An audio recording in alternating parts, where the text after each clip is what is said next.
Hey, my name is Ben. Thanks for stopping by. Welcome to my basement. Today I am working on installing a whole house water filter. And this is the particular one that I have. This is a very standard water filter that takes a 10-inch cartridge. I will link in the description to either the same one or one that's very similar. And the purpose in installing one of these is just to catch any foreign material that would cause screens to plug up inside of the end of your faucet, or for it to mess up the cartridges in the valves of faucets and such. I'll show you right here, if I can, on the base of this faucet right here, or on the tip of it. That is the spot where stuff can accumulate, where the water is trying to flow out of your faucet. So a whole house water filter will fix those problems and just do a generally good job of removing stuff from the water that is within the let's see, this is a 5-micron filter, so anything that's 5 microns in diameter or larger will get caught by this. So it's a cheap way to protect some of the equipment you have, the water conditioning or the water plumbing system in your house. Now, as far as where to put your filter, you're going to want to keep a couple things in mind.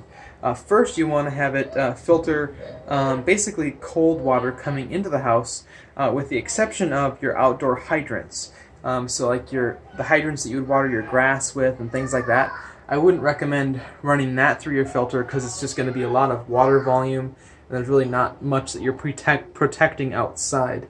So I would try to find a spot where you can install the water filter where it's just serving the house. So in my case, the water comes in over there kinda, and it comes up and across, and I've got it tied into my hydrants here, so I don't want to filter that water, so it's kind of confusing. I'll spare you the details of that. You can figure that out. But my water coming from the well is right there, and I'm going to bring that down and into the filter, have the filter do its thing with cleaning the water, and then back up to here.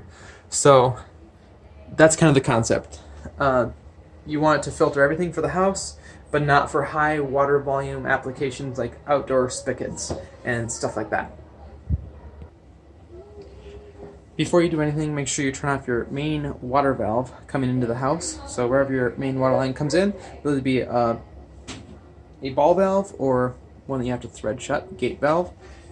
So make sure that's turned off before you get started. So this particular model has a 3/4 inch inlet and outlet, and so we're using 3/4 inch PEX adapters because we're plumbing with PEX today, which should work pretty well. And I'll show you on this first fitting. So when you make your connection, hold it in your left hand and use your other hand to hold the roll of Teflon tape. I'll link to Teflon tape in the description, and wrap it in this direction. This is going to ensure, clockwise I guess, around the pipe as you're holding it with your left hand. This is going to ensure that as you tighten the pipe, it's going to tighten the Teflon onto those fittings. I did about 3 wraps there, so not a whole lot. And in addition to the thread tape, you're going to want to go ahead and use a little bit of pipe dope and get just a little bit on there. This is how I've been doing it for over 10 years, and rarely will you have a leak if you use both.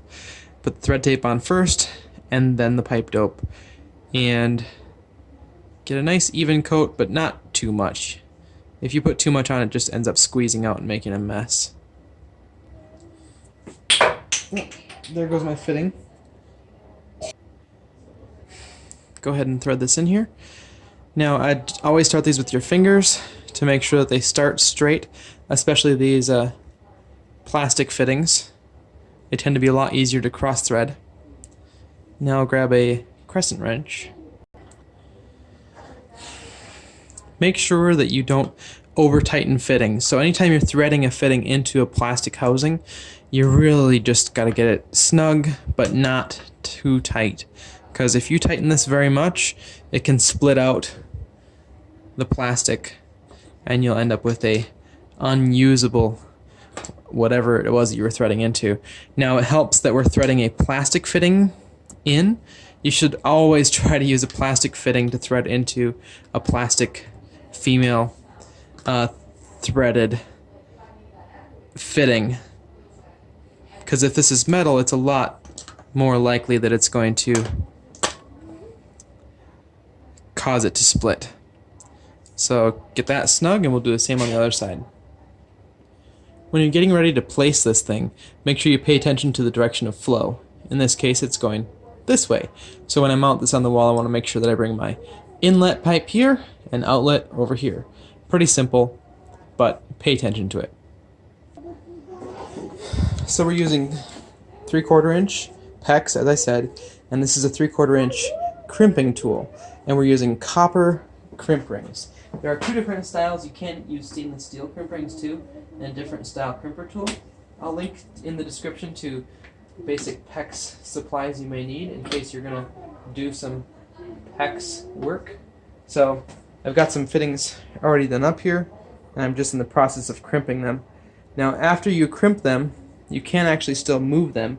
It takes a little bit of effort, but you can actually push them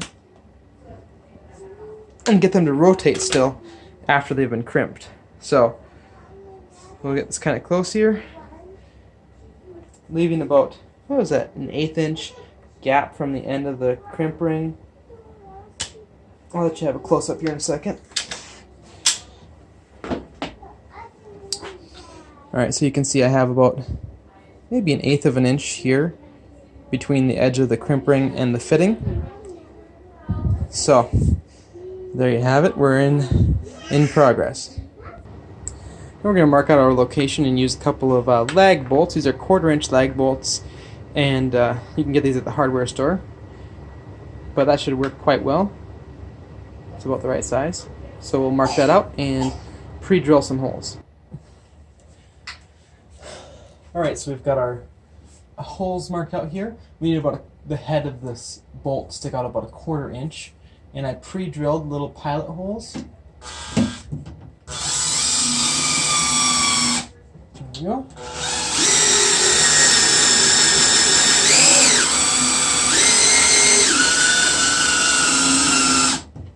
A bit more on this one. And we should be getting pretty close there. Alright, so it is installed and in place here now. We'll go ahead and install our water filter. So this one simply spins off on the bottom here. And both ends are pretty much the same on these, if I'm not mistaken. Just feeling it as I push it up on there. Looks good. So I'll drop it into the canister here. And the O-ring looks good. This is brand new, so but if you were replacing your filter, you'd want to take this out and clean it all with the bleach solution, take the O-ring out, and then put silicone grease on it to ensure that it will seal well. Alright.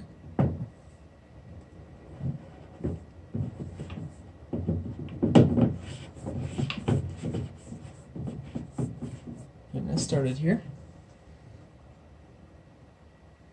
And then we're going to tighten it by hand only. So as this gets closer, I'm just going to go until I simply can't turn it anymore with my bare hands. We should be good there. And now we are ready to turn on the water. I have a couple things to finish up over here that's unrelated to the filter, but that is pretty much it for installing a whole house water filter. Make sure you don't have any leaks, but assuming you did everything correctly, you should be good to go. Replace these filters once every 3 months or so. Again, I'll put a link in the description for where you can get the water filter itself, as well as the filters and anything else I think is applicable to this installation. So thanks so much for watching. I hope this helped you out. If it did, please give it a thumbs up and subscribe down below for more videos like this one. And yeah, this is just going to do a good job of catching any little bits of debris. I have a super old well, and because of that, I get little chunks of iron and stuff that kind of break loose from the well pipe going down. It's an old stroker pump. I don't know what you call them, but it still goes up and down like this. So it'll catch those little contaminants and protect my plumbing system pretty well and pretty inexpensively. So thanks again for watching, and we'll talk to you in the next video. Oh, one other thing. Go ahead and flush water through this for about 10 gallons, or read on the filter. It'll tell you how long or how much water it wants you to run through this before you start to use the water. Thanks for watching. Talk to you later.